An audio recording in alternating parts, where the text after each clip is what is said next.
내 영혼이 흔성 입어 증한 죄지 벗고머니 슬픈 많은 이 세상도 천국으로 향하도다. 할렐루야 찬양하세. 내 모든 죄 사함 받고 주 예수와 동행하니 그 어디나 하늘나라 높은 산이 거친 들이 소망이나 금벌이나 내 주 예수 모신 곳이 그 어디나 하늘나라. 할렐루야 찬양하세. 내 모든 죄 사함 받고 주 예수와 동행하니 그 어디나 하늘나라. 아멘. 자, 오늘 세 번째 강의 시간인데요, 제 8장입니다 65페이지 영성과 하나님의 나라. 하나님의 나라를 한문으로 말하면 천국이거든요. 그러니까 풀어서 쓰면 하나님의 나라고, 하늘나라 하나님의 나라고, 한문으로 줄여서 하면 천국입니다. 어찌 보면 영성적 삶에서 이 천국 하나님의 나라는 굉장히 중요한 부분을 차지해요. 우리가 예수 믿는 이유도 결국 하나님의 나라를 기업으로 받도록 하기 위한 부분이거든요. 예, 그래서 이 천국에 대한 이해를 바르게 해야 된다라는 거예요.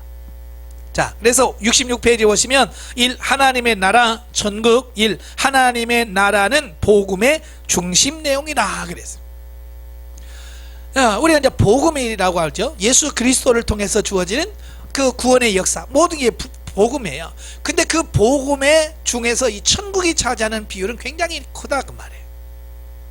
자, 왜냐하면 예수님이 이 세상에 오셔서 공생애를 시작하시죠. 공생애를 시작하시면서 처음 외쳤던 말씀이 뭐예요? 그렇죠. 그렇죠. 회개하라 천국이 가까웠다. 첫 메시지가 천국에 대한 말씀이에요. 회개하라 천국이 가까웠다. 그러면 예수님께서 마지막 이 세상에서 마지막 사역이 뭐였을까요? 예, 그 맨 밑에 보시면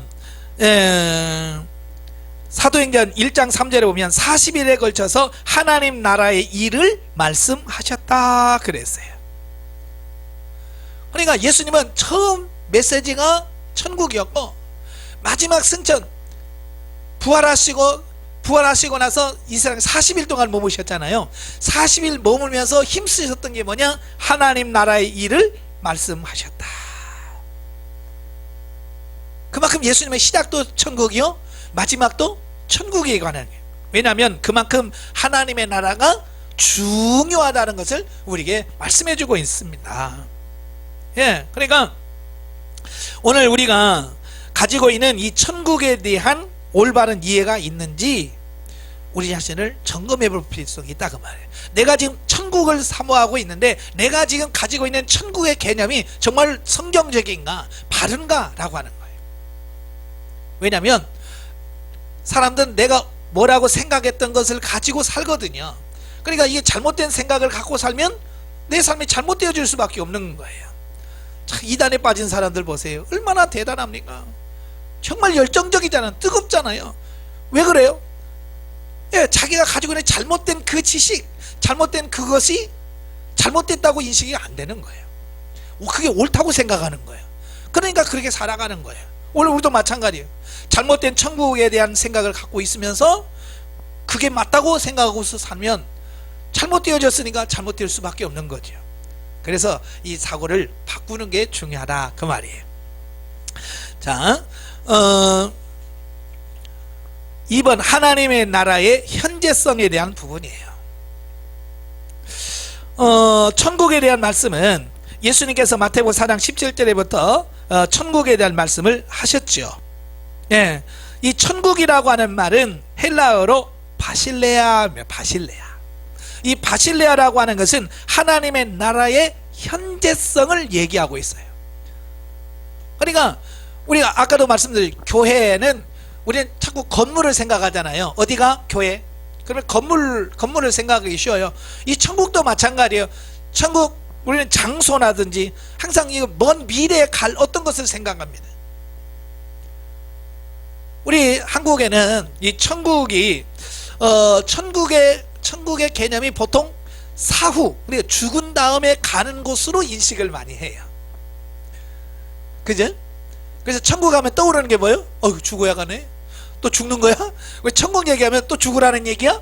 근데 이렇게 천국에 대한 오해를 할 수 있는 게 뭐냐면 꼭 죽어야만 가는 곳으로 인식을 하고 있기 때문에 그런 거예요. 그래서 연세 드신 권사님이 아유 권사님 천국을 소망하세요. 그 말은 무슨 말로 그분을 받아들이냐면 빨리 죽으세요. 그 말로 받아들인단 말이에요. 왜냐하면 그만큼 천국에 대한 부분이 죽어서만 가는 곳으로 인식하고 있기 때문에 그런 오해를 할 수 있다 그 말이에요.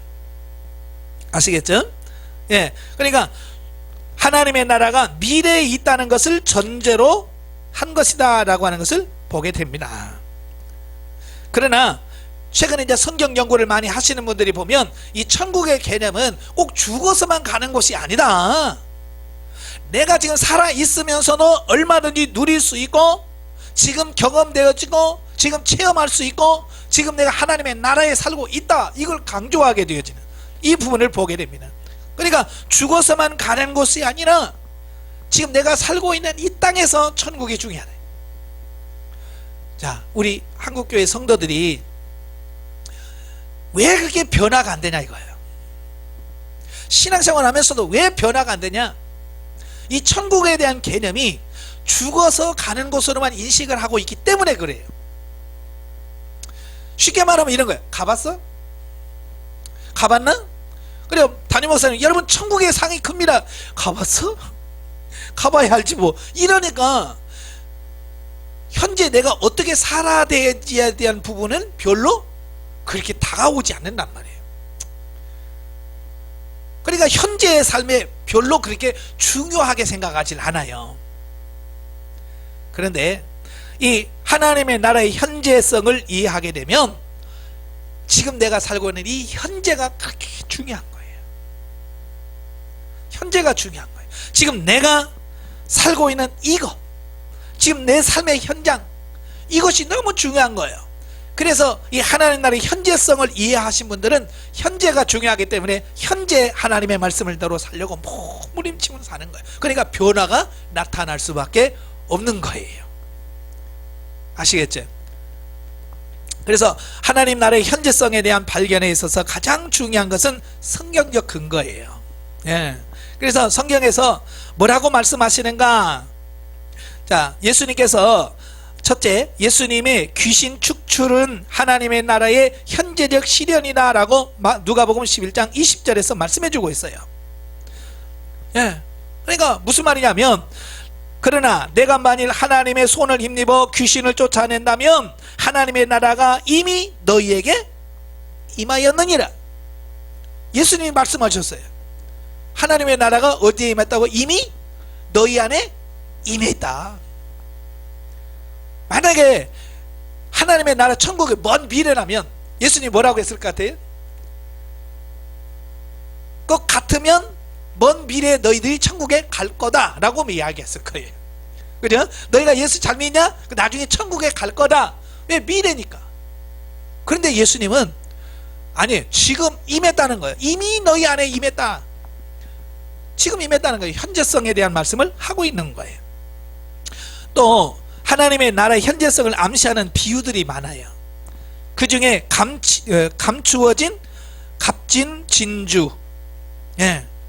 이건 뭐요? 먼 미래에 발견하는 게 아니잖아요. 지금 발견한 거예요. 지금 발견하니까 그걸 살려고 자기 재산을 다 팔아서 그 귀한 것을 사는 거예요. 소유하는 거죠. 이거 나 천국 나 20년 후에 살래. 값진 진주 발견한 사람이 그랬어요? 야, 너무 좋다. 이거 내가 죽기 전에 사야지. 뭐 그런 말 해요? 아니에요. 지금 사야 돼.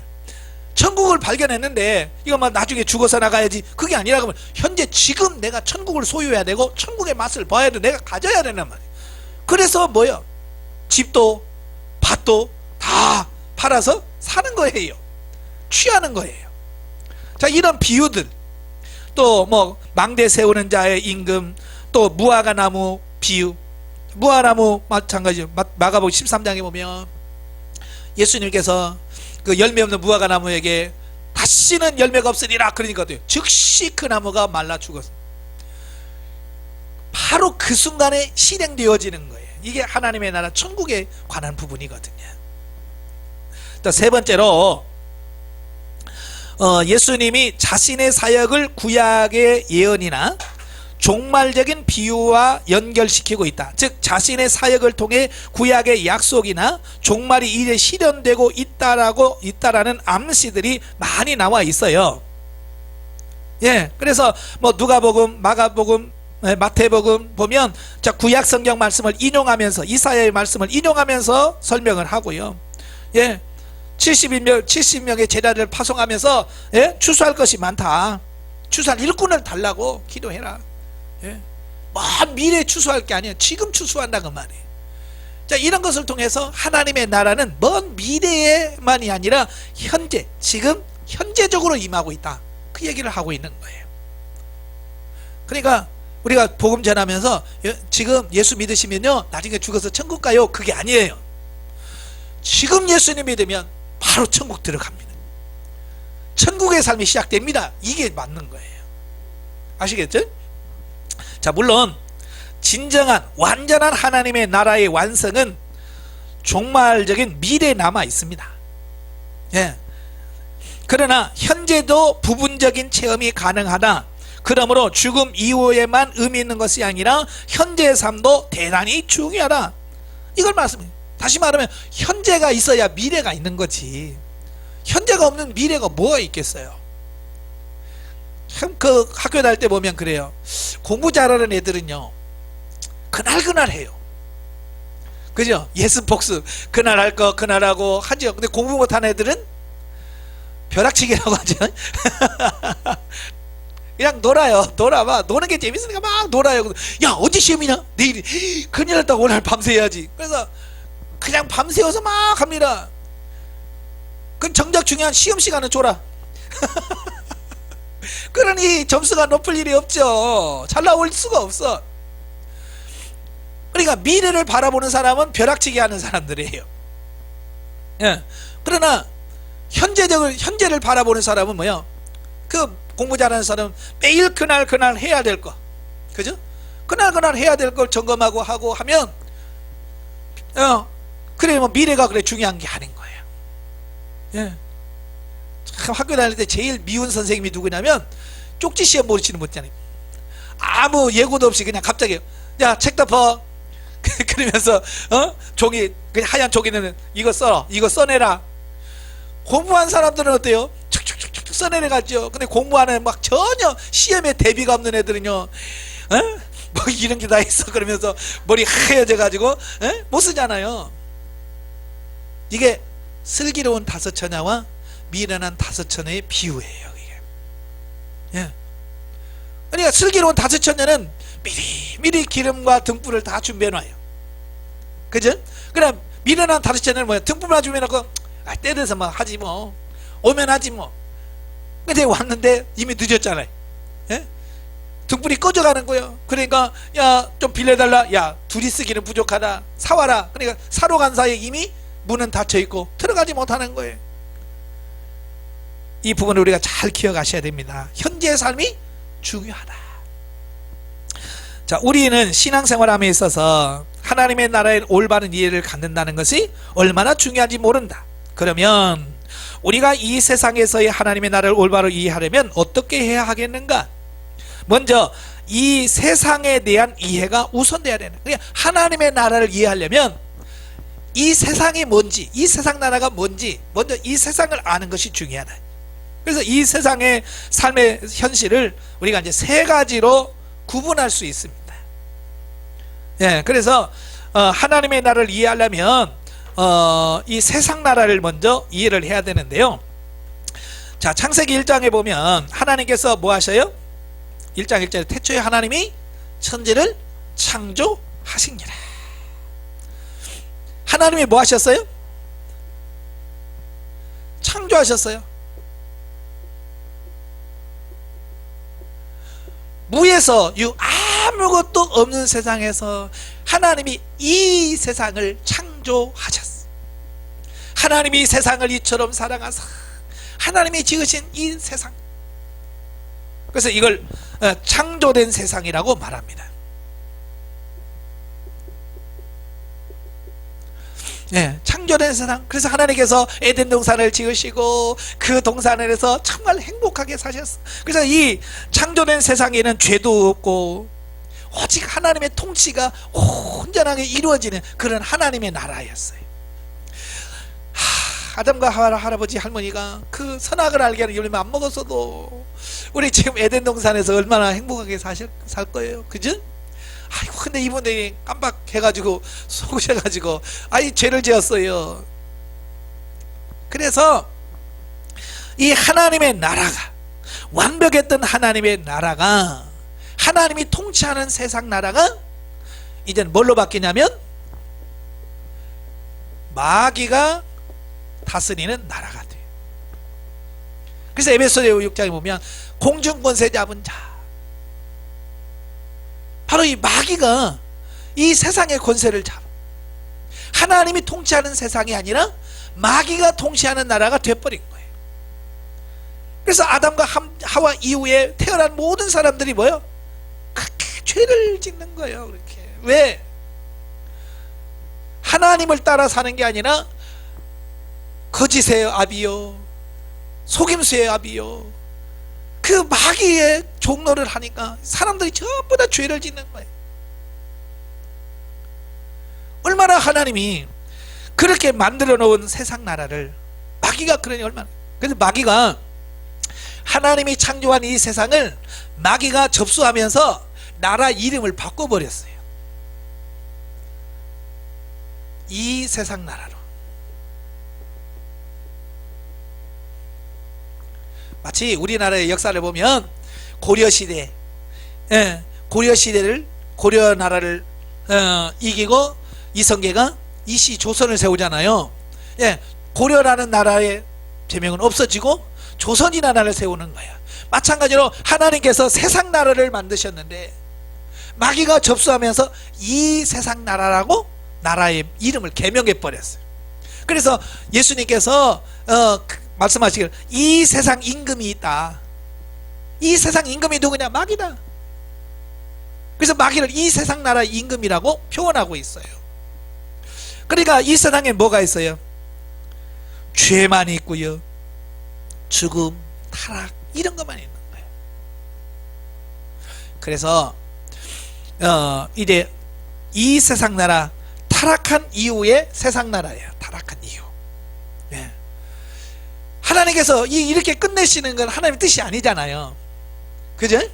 이렇게 하나님이 창조했는데 마귀한테 다 뺏기고, 에휴, 다 마귀한테 뺏겼네. 에이, 몰라. 하나님 그런 게 아니잖아요. 마귀에게 빼앗긴 이 나라를 다시 회복하기를 원하셨어요. 그래서 하나님께서 마귀에게 빼앗긴 나라에다가 약속을 하나 주셔요. 그게 창세기 3장 15절에 여자의 후손이라고 하는 하나님의 나라의 씨를 딱 허락하셔요. 이 큰 하나님의 나라에다가 여자의 후손이라고 하는 씨를 딱 남겨두셔. 하나님의 관심은 어디에 있어요? 이 큰 세상 나라가 아니에요. 이 작은 점에 불과한 여자의 후손. 그래서 이제 역사를 쭉 흘러가면 이제 가인의 후손과 경건한 셋의 후손으로 구분이 되어지고, 셋의 후손을 통해서 누가 나와요? 노아가 나오고, 그 다음에 아브라함이 나오고, 그 다음에 다윗이 나오고, 거기서 예수님이 태어나시고. 자, 그래서 이제 하나님의 나라, 하나님의 나라가 이 땅에 세워지는 거예요. 예수 그리스도를 통해서, 자, 천국에 가까이 왔다. 예수님이 오셔서 이제 하나님이 통치하시고 다스리는 하나님의 나라가 됐다라고 하나님의 나라를 선포하셨어요. 그래서 예수님은 이 나라에다가 세상 나라를 건설하시는, 건설. 예수님이 이 땅에다가 하나님 나라를 건설하셨어요. 근데 크게 좀 하시지. 예수님이 겨우 12명 세워놓고 가셨어요. 너무 작지요, 그죠? 그 12명 남겨놓고 하나님의 나라를 딱 세워놓고 가셨어요. 그 12명을 통해서 복음이 확산되어지는 거예요. 그래서 예수님이 뭐라고 그랬어요? 예루살렘과 유다와 사마리아와 땅끝까지 이르러 내 복음이 증인이 되라. 이 말은 뭐예요? 전도해서, 믿지 않은 나라를 전도해서 구원해서 하나님의 나라, 예수 믿는 사람을 만들어내라. 이게 하나님의 나라 확장이에요. 이건 외적인 부분이에요. 이건 외적인 부분이고, 내적인 부분, 우리 개개인에게 접목을 하면, 예, 우리 개개인에게 접근하면, 적용하면 그런 거예요. 우리 마음이라고 볼 수 있어요. 마음을 누가 지배합니까? 예, 마귀가 다스려. 마귀가. 그러니까 예수 안 믿는 사람들 속에 예수님에 대한 생각이 있어요, 없어요? 아무것도 없지요. 근데 어느 날 우리가 예수 그리스도를 믿고 거듭나잖아요. 거듭나면 영혼이 딱 생겨. 몇 살? 1살. 이 마음에 비해서 너무 작지요.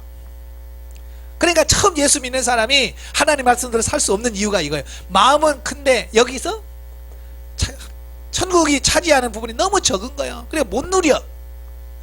그래서 하나님께서 비워라 해서, 그래서 자꾸 뭐예요? 하나님의 나라를 확장해 가도록 만드시는 거예요. 아시겠죠? 그래서 개인적으로 보면 하나님이 나를 통치하는 영역을 계속 넓혀가는 것, 이게 하나님 나라를 확장하는 거예요. 개개인이 보면, 여러분 자신도. 그러니까 보면 예수 믿는 사람 봐도 보면 하나님이 통치하는 지역, 구역이 정해져 있는 사람이 많아요. 그러니까 예를 들어서 이런 거예요. 돈 문제를 초월한 사람들이 많아요. 그래서 헌금하라고 하면 뭐 하나님께 드려야죠. 뭐 돈 문제는 통과해서 뭐 헌금도 잘하고 막 해요. 그런데 대인관계에 약한 사람들이 있어요. 조금만 미운 사람은 뭐 견디지를 못해요. 에? 왜냐하면 이 부분은 아직 물질 문제는 통과해야 되는데 대인관계 문제가 해결이 안 되신 분들이 그래요. 또 반대로 될 수 있어요. 사람 관계는 그렇게 잘 되는데 돈 문제만 나오면 시험 드는 분들이 있거든요. 예? 하여간 설교 시간에 돈 얘기만 나오면 예민해 막. 왜냐하면 그분은 이 돈 문제에 대해서 통과를 못 하신 분들이 그런 거거든요. 자, 그래서 그런 부분들이 하나하나 성령의 지도 인도 받아서 하나씩 놓여져서 성령의 지배를 받아서 점차적으로 확장되어져 가는 거, 이게 뭐냐? 이게 하나님 나라의 확장이다. 자, 어느 날 예수님이 가시는데 서기관이 예수님께 와요. 예수님, 제가 주님을 따르겠습니다. 죽을 때까지 따르겠습니다. 그래요. 그때 예수님께서 그 서기관에게 이런 말씀을 해요. 여우도 굴이 있고 새도 깃들일 곳이 있지만 나는 머리 둘 곳이 없다. 자, 이걸 개인에게다 적용하면 그래요. 우리 마음에 세상적인 것, 육신적인 것 막 죄로 꽉 차가지고요, 예수님이 삐지고 들어오려고 머리를 딱 뜨는데 예수님 머리가 들어가진 않는 거예요. 우리 세상에 너무 꽉 차서. 왜 우리가 하나님 말씀 못 사냐? 바로 그런 거예요. 내 마음속에요, 다른 걸로 너무 꽉 차 있어. 세상 지식이나 명예 이런 걸로 꽉 차 있어서 예수님이 어떻게 보면 머리 들고 들어갈 자리가 없는 거예요. 그걸 비유적으로 보여준 게 그 말씀이에요. 어떻게 해야 돼요? 비워줘야 돼요. 이 세상의 것, 이 세상과 이 세상에 있는 것들을 사랑하지 말라. 그러면 하나님의 사랑이 그 속에 있지 못한다. 비워야죠. 비워야. 그죠? 그래서 내려놓아야 되고 비워야 되고 처리해야, 그래서 내가 비운 만큼 주님이 내 안에 들어오셔서 역사하시는 거예요. 예, 아까 전에도 설명드렸잖아요. 결정권을 성령님께 맡겨라. 그래서 결정권을 자꾸 성령에게 맡겨서, 그래요, 물질 문제 성령님이 다루세요. 대인관계 성령님이 다루세요. 예? 모든 문제, 이 문제도 성령님께 사세요 하고 전부 다 성령에게 맡기고요, 나는 성령에게 따라 살면 나의 삶 전체가 성령을 따라 사는 삶, 신령한 집을 짓는 삶이 되어지는 거예요. 이게 안 되니까 알긴 아는데요. 그러면서 자꾸 자기 생각 나오고 자기 뜻이 나오는 거예요. 이해가 되시죠? 예, 그래서 이 부분은 확장돼야 된다. 예, 하나님의 나라는 확장돼야 된다. 그래서 외적으로는 전도하셔야 돼. 그래서 믿지 않는 자들을 복음으로 들어오게 하는 거, 이게 하나님 나라 확장이에요. 두 번째로는 내 마음속에 성령께 자꾸 양보해서 성령님이 나의 온 마음을 통치하고 다스릴 수 있도록 내어주는 게, 이게 하나님 나라의 확장이다. 이렇게 보시면 돼요. 자, 68페이지 맨 밑에 보시면 하나님 나라는 하나님의 통치다 그랬어. 이 말이 뭐냐면, 우리는 하나님의 나라 그러면 자꾸 뭘 생각하냐면 어떤 장소적 개념을 떠올려요. 어디 있어? 하나님의 나라가 어디 있어? 우리는 장소를 자꾸 생각을 하잖아요. 그죠? 아마 우리도, 왜냐면 세상 나라가 다 땅을 가지고 있잖아요. 그래서 지금 나라 이름 들어도 그 나라가 어디 있어? 자, 모를 때가 많아요. 그죠? 관심이 없는 나라는 관심이 없어요. 예. 저도 이제 외국에 몇 번 나갔습니다만은, 거기서 어디서 왔냐? 그래서 코리아에서 왔다. 그러면 거기 어디 있어? 왜 한국에 대해 관심 없는 사람은 거기 어디 있어? 이렇게 관심 없는 사람도 있어요. 예. 오늘 우리도 마찬가지야. 이 장소적 개념을 갖고 있기 때문에 전도하다 보면 그러잖아요. 예수 믿고 우리 천국 갑시다. 그러면 천국이 어디 있어? 가봤어? 자꾸 이제 그런 얘기를 해요. 왜냐하면 그분들은 자꾸 장소적 개념으로 이해한다 그 말이에요. 그런데 성경은 장소적 개념이 아니에요. 하나님의 나라. 특별히 이제 누가복음 17장 20절 21절에 보면 이 바리새인들이 예수님이 자꾸 하나님의 나라의 얘기를 하거든요. 유대인들은 이제 뭐냐면, 하나님의 나라? 지금 여기 가나안 이 땅에 하나님의 나라야. 예? 자기들은 이스라엘 땅에 살기 때문에 자기들은 가나안에 살고 하나님의 나라에 산다고 생각한 거예요. 그러니까 예수님이 자꾸 하나님의 나라 얘기하니까 도대체 하나님의 나라가 언제 임하냐? 예? 그 하나님의 나라가 언제 임하냐는 질문을 해요. 그때에 예수님께서, 야, 하나님의 나라는 볼 수 있게 임하는 것이 아니요, 또 여기 있다 저기 있다고도 못하리니 하나님의 나라는 너희 안에 있느니라 그랬어요. 그러니까 여기서 볼 수 있게 임하는 것이 아니라고 하는 것은 가견적인 나라가 아니라고, 우리 눈으로, 육신의 눈으로 바라볼 수 있는 것이 아니라고 말이에요. 또 여기 있다 저기 있다고도 못한다, 이건 장소적 개념이 아니라는 얘기예요. 그러니까 예를 들어서 우리나라에서 예를 든 거예요. 예를 들어서 한라산에 가야 하나님의 나라다, 그건 있어요 없어요? 이게 장소적 개념인데 아니란 말이에요. 그 어디나 하나님을 모시고 살면 하늘나라. 아시겠죠? 지금 예수님 말씀하는 게 그거예요. 이미 너희 안에 있다. 하나님의 나라가 너희 안에 있기 때문에 네가 어디에 있든지 그곳이 바로 하나님의 나라다. 그래서 하나님의 나라를 바실레이아, 이 바실레아라고 하는 말은 통치적 의미를 갖고 있어요. 통치적, 하나님의 통치를 받고 있다면 너는 이미 하나님의 나라의 백성이야, 하나님 나라에 들어간 거야 라고 하는 거예요. 자, 그렇기 때문에 자, 이런 거예요. 자, 이해하기 쉽게, 자, 여러분이 하루 24시간 동안을 교회에서 살았어요. 그렇다고 해서 내가 하나님의 나라에서 산 겁니까? 산 거예요? 안 산 거예요? 살 수도 있고 안 살 수도 있어요. 이게 중요한 거예요. 그러니까 내가 교회 안에서 아침부터 저녁까지 24시간 동안 교회에 있었어요.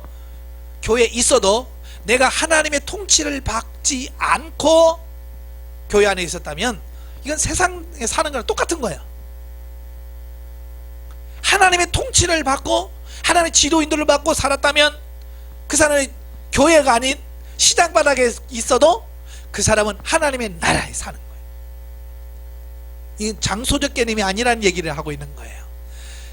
하나님의 통치가 있다면 그 어디나 하나님의 나라고, 통치가 없다면 어디에 있어도 아니다 라고 말씀할 수 있다라고 하는 거예요. 아시겠죠?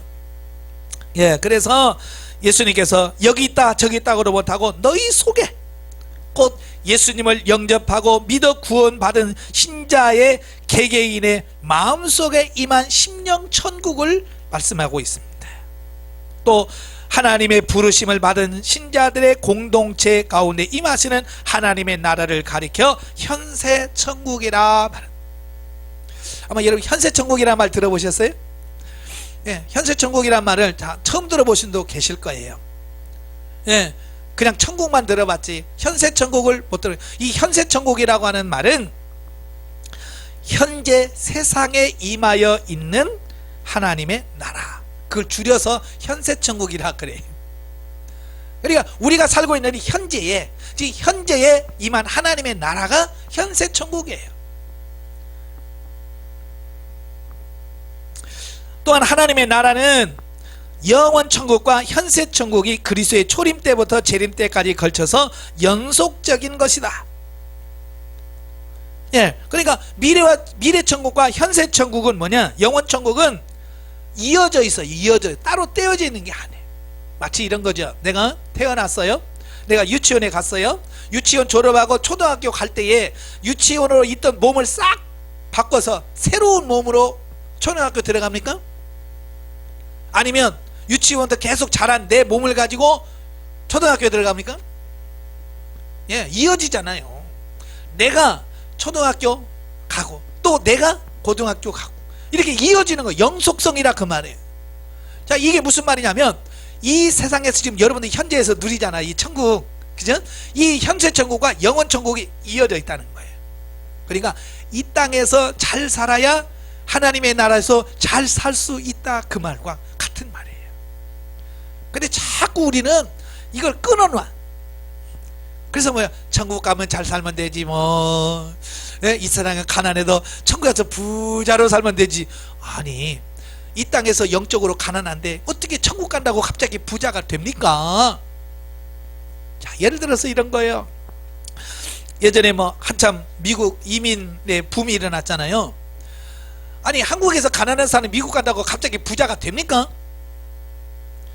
물론 미국에 가서 열심히 일해가지고 돈 많이 벌면 부자 될 수 있어요.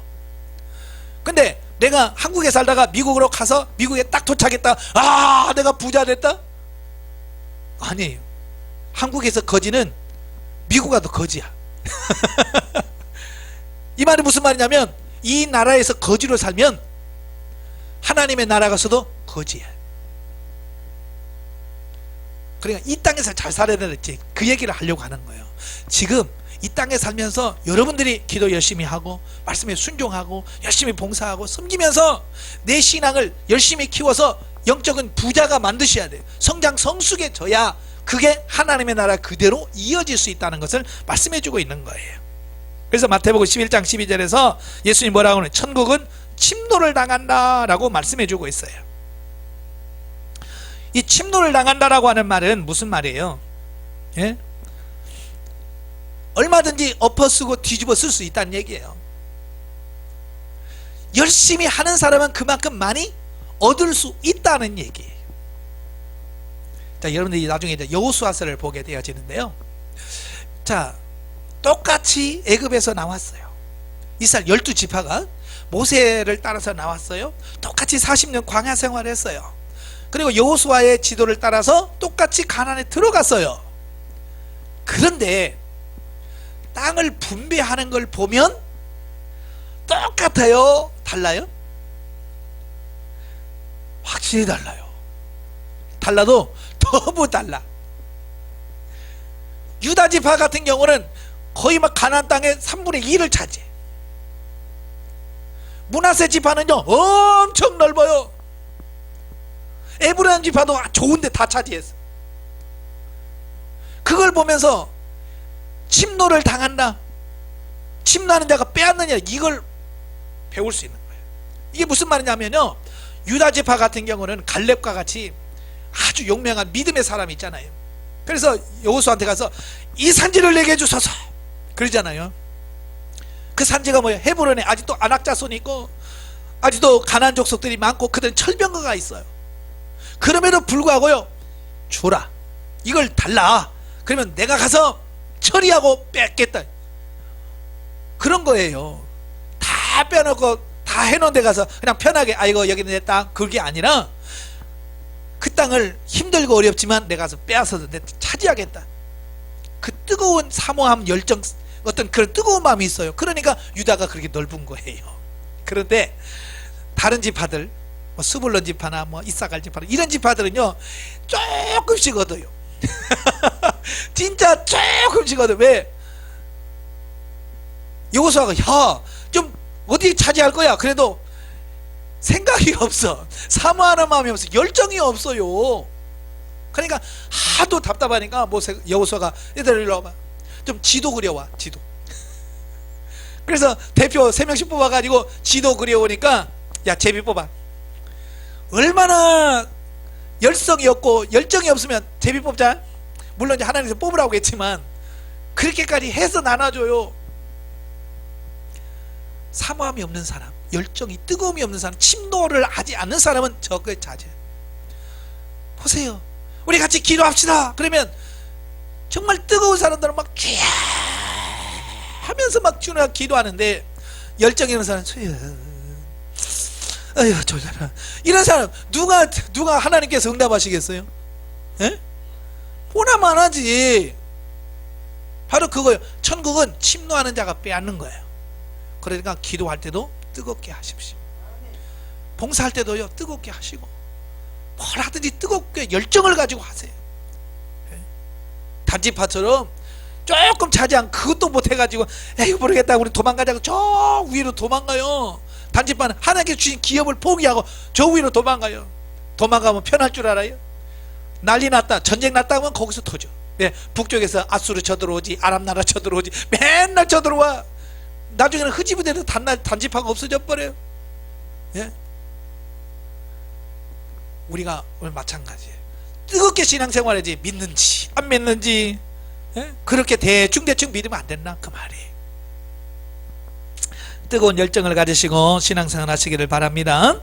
자, 그 다음에 70페이지 보면 이 성경적 종말론, 이 하나님의 나라를 얘기하다 보면 반드시 이야기해야 되는 게 뭐냐면 종말론이에요. 반드시 나와. 왜냐하면 이 하나님의 나라는 현재 임한 나라도 있지만 진짜 하나님의 나라는 미래 아직 오지 않은 하나님의 나라거든요.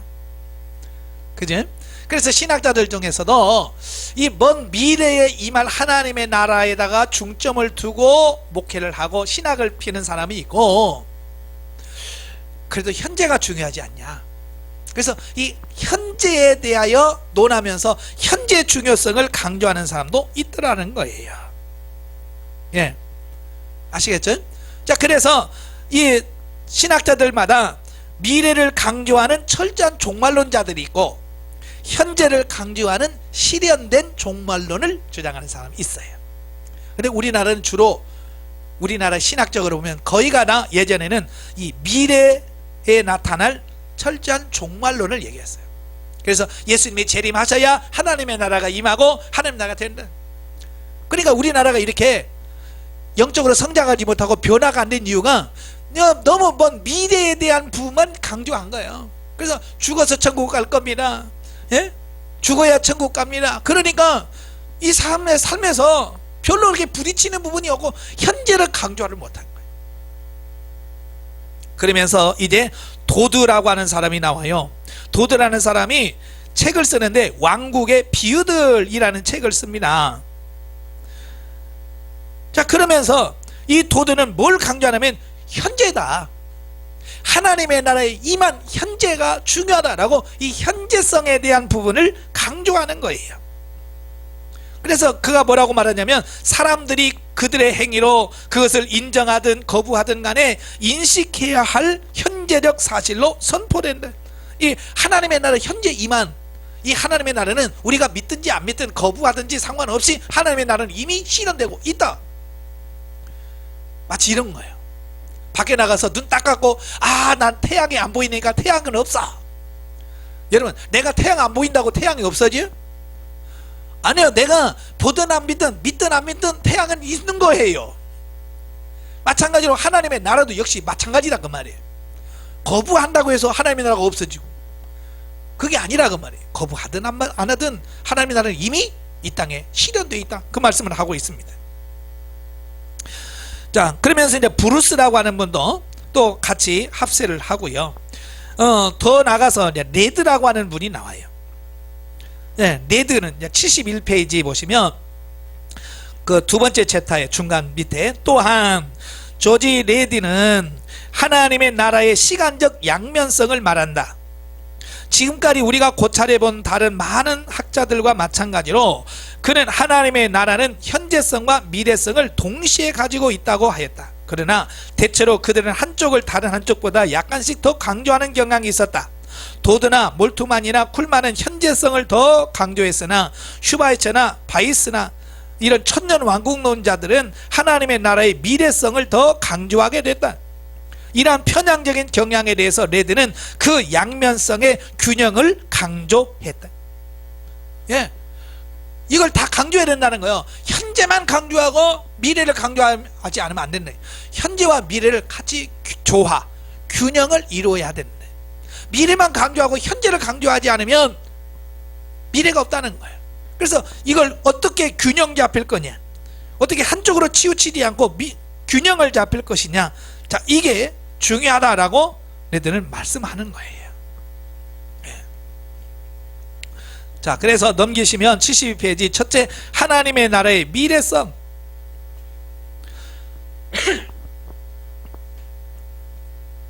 자, 미래성은 뭐예요? 하나님의 나라가 언제 임하냐?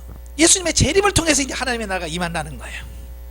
그러니까 이 미래를 강조하신 분들은 뭘 강조하냐면 예수님의 재림에 대해서 관심을 많이 가져요. 그래서 이분들은 언제 주님이 오실까 날짜에다가 갖춰요. 그래서 나온 게 이제 세대주의적 종말론이 나오게 되고 막 그렇게 되어지는 거예요. 막 계산해가지고 이때쯤 올까. 그래서 주님이 오실 때 여기 언제냐, 몇 년도냐. 그래서 철저한 미래 종말론자들은 자꾸 이 재림 날짜를 계산을 해요. 그래서 지금까지 보면 몇 년도 몇 월 며칠 날 오신다, 뭐 그런 예언들을 많이 하잖아요. 하나도 지금 맞은 적이 없지요. 예? 바로 이제 그런 실수를 하게 되어집니다. 자, 그래서 이들은 하나님의 나라의 미래성을 너무 강조한 나머지 하나님의 현재성을 간과한 것이 문제라고 할 수 있다. 자, 그리고 두 번째로 하나님 나라의 현재성. 그러니까 한편 레드는 하나님의 나라의 현재성을 미래성 못지않게 깊이 다루고 있다. 그러니까 그에 의하면 만약 하나님의 나라가 미래에 속하면 미래의 어떤 시점에 가서 완성된다고 하는 성경의 가르침에 만족하여 하나님 나라의 신비성에 대하여 연구를 중단한다면 우리가 말하는 구속은 약속된 것만으로 끝날 것이다. 그렇다면 구원은 하나의 보험 정책에 지나지 않게 된다라고 하였다. 그러니까 미래만을 너무 강조하고 현재를 강조하지 않으면 이건 마치 보험 든 것과 같다. 여러분, 보험은 왜 들어요? 암보험, 자동차 보험 왜 들어요? 사고 났기 때문에 들은 거예요? 암이 걸렸기 때문에 들은 거예요? 아니잖아요. 암보험은 난 아직 암이 안 걸렸어. 근데 걸릴지도 몰라. 그죠? 그래, 걸릴 수도 있고 안 걸릴 수도 있는 거예요.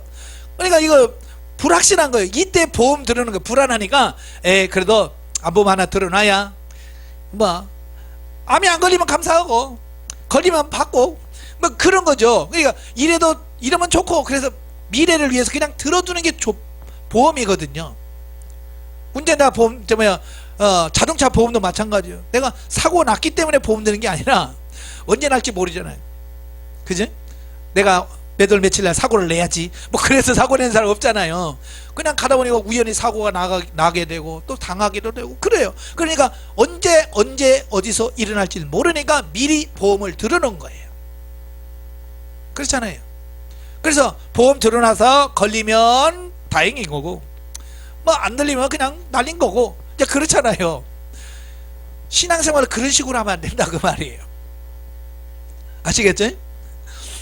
뭐 예수 잘 믿다가 천국 있으면 다행인 거고 없으면 그냥 아이고 잘못 산 거지 뭐 끝내야지. 이래서 신앙생활 안 하면 제대로 하겠어요 여러분? 그러니까 보험 들 때 대부분의 사람들이 어떻게 자동차 보험 들 때요 아주 까다롭게 돕니다. 차차 빼고 또 뭐 빼고 해서 어떻게든 줄이는 거예요. 예. 왜냐하면 걸릴지 안 걸릴지 모르니까 그냥 빼는 거죠. 그러니까 우리가 신앙생활하면서도 그래. 아이고 새벽기도 천국이 확실하지도 않는데 새벽기도 빼. 금요기도 아이고 그거 빼. 그래서 보험 들 때 아주 간단한 보험이 뭐예요? 주일 오전 예배만. 그분들은 보험을 보험시로 들어주는 거예요. 혹시라도 있으면 안 믿었다 큰일 나지. 근데 또 없으면 어떡하냐? 내가 지금까지 교회 신앙생활 하다가 놀 것도 못 놀고 먹을 것도 못 먹고 살았는데 억울하지 않냐? 그러니까 한 발만 딱딱 들어놓는 거죠. 주일 오전만 예배 딱 드리고 끝. 이 사람은 최소한의 보험만 딱 들어놓는 거예요. 그러니 삶에서 무슨 변화가 있겠고 천국에 대해서 미래에 대해서 얼마나 내가 천국을 침노하는 삶을 살겠어요. 어때요? 여러분 보험 들어서 놨어요 지금? 하나님께? 보험식으로 들지 마세요. 천국은 확실합니다. 확실하게 이어져 있어요. 그러니까 지금 어쩌면 뭐 혹시 몰라서 들은 그게 아니라 정말 진실하게 신앙생활하는 여러분 되시기를 바랍니다. 네. 자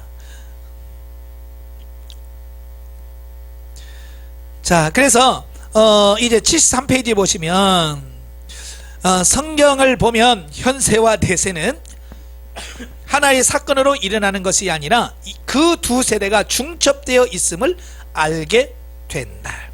그러니까 성경을 가만히 보면 이 세대가 마치 초등학교 뚝 끊고 중학교 뚝 끊는 것처럼 끊어지는 게 아니라 이게 중첩이 되더라. 중첩 두 개가 이어지더라 라고 하는 거예요. 겹친다. 자 그래서 우리가 이 세상에 살면서 많이 고민하고 갈등하는 이유가 그거예요. 이미 이루어졌는데 아직 완성은 안 된 상태. 그래서 이미와 아직이란 말을 써요. 그러니까 이미 하나님 나라에 임했어요. 근데 아직은 완성이 안 됐어요. 그러니까 이미와 완성 그 중간에 지금 우리는 끼어 있는 세대야.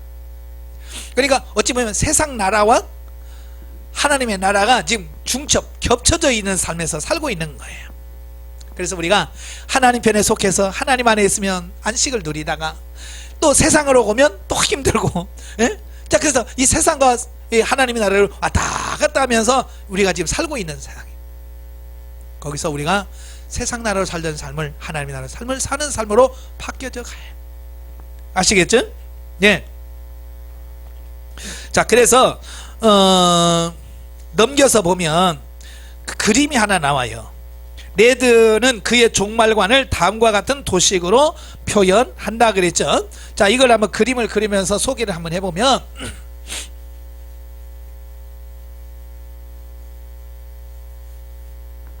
자 인류 역사를 보면 그래요. 인류 역사를 보면 창조에서부터 쭉 역사가 이렇게 진행이 되죠. 예.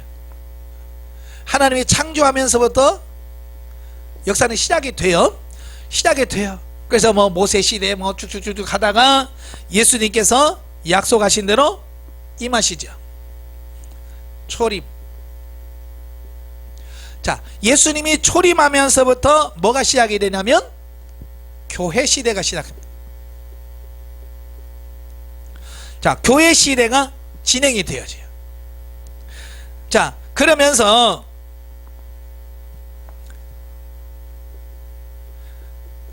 현세가 있고 여기는 천년왕국이 있어요.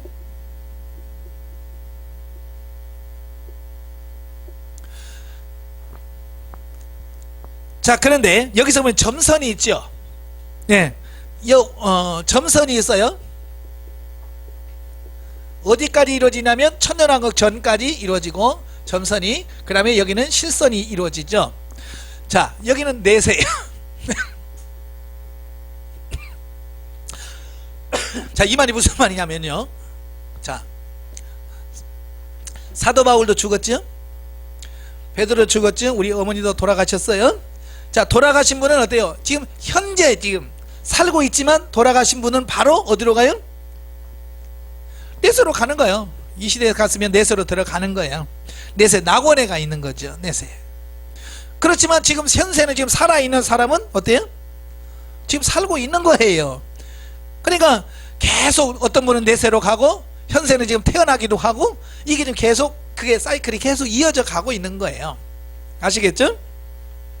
그러니까 이때부터 뭐냐, 하나님의 나라가 이미 실현됐다. 이미 지금 하나님의 나라는 예수님의 초림 때부터 하나님의 나라에 지금 같이 이 세상하고 하나님이 나라가 같이 중첩이 되어 있는 거예요. 중첩. 아직이라고 하는 말이 뭐예요? 예수님의 재림인데, 재림하셨나요 예수님께서? 아직이란 말이에요. 아직 임하지 않았어요. 그래서 하나님의 나라가 이미 임했지만 아직 예수님의 재림이 없어서 아직 완성은 안 된 거예요. 완성. 하나님의 나라 완성은 언제 이루어지느냐?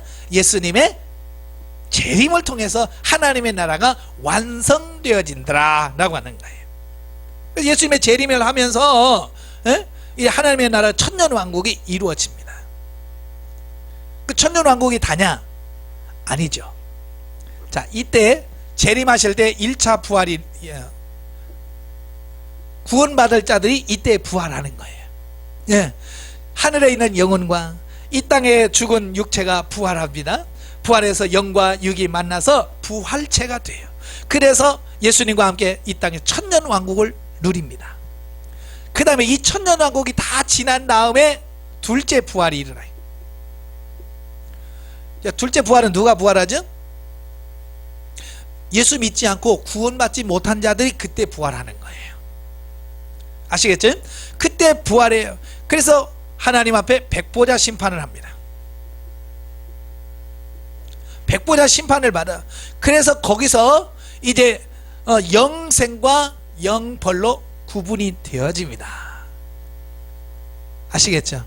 그래서 새하늘과 새 땅에서 영원한 삶이 일어나, 그때 가서 완성이 되어져. 우리는 지금 어느 시대에 있는가? 많은 사람들이 지금 거의 종말에 와 있다, 예수님 재림 직전에 와 있다라고 말하고 있어요. 아시겠죠?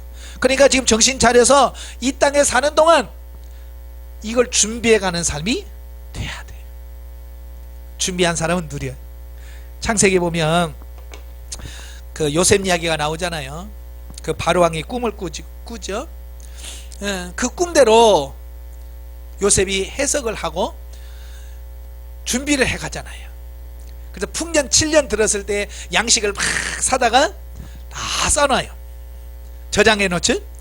그런데 그걸 알고도 몰라서 그랬겠죠. 준비하지 않은 그 요셉의 그 형들은 어떻게 돼요?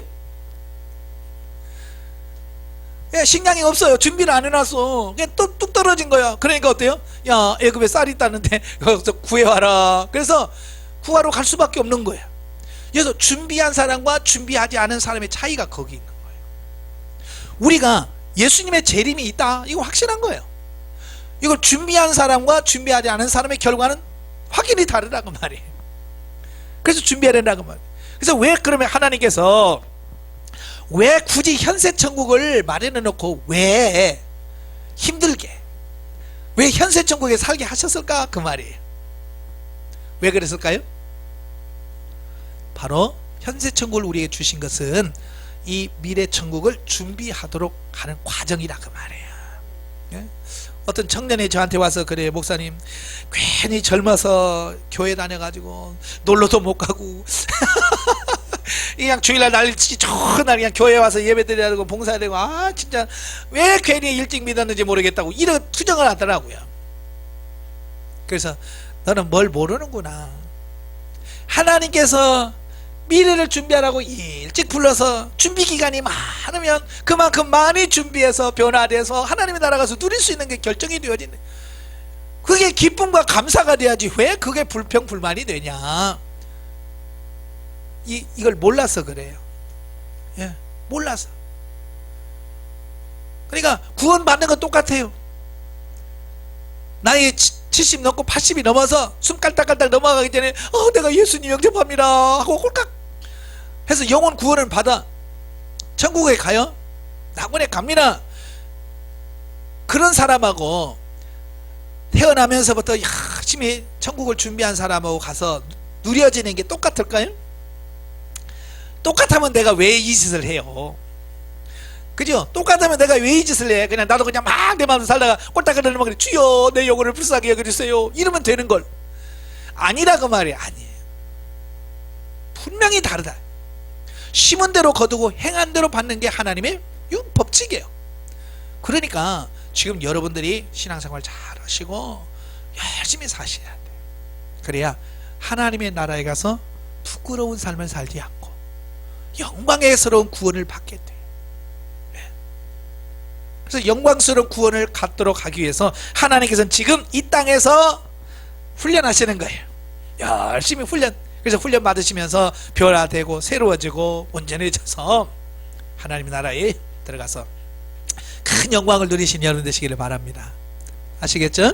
네, 기도하겠습니다. 하나님 아버지 감사합니다. 오늘 또 우리를 사랑해 주셔서 하나님의 나라에 대한 부분을 살펴보았습니다.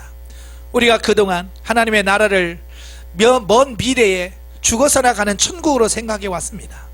그러나 오늘 이 시간 하나님의 나라는 현재 우리가 사는 이 땅에 이미 임하였고 그 이 땅에서 변화되고 성량되어 성숙되어진 것만큼 영원한 천국에서 누릴 수 있다는 사실도 배웠습니다. 우리가 사는 현재의 삶이 얼마나 중요한지 지금 신앙생활은 우리 모습을 되돌아보게 하시고 열심으로 신앙생활하는 우리 모두가 될 수 있도록 도와주시옵소서. 예수님의 이름으로 감사하며 기도합나이다. 아멘. 하나님께 영드립니다.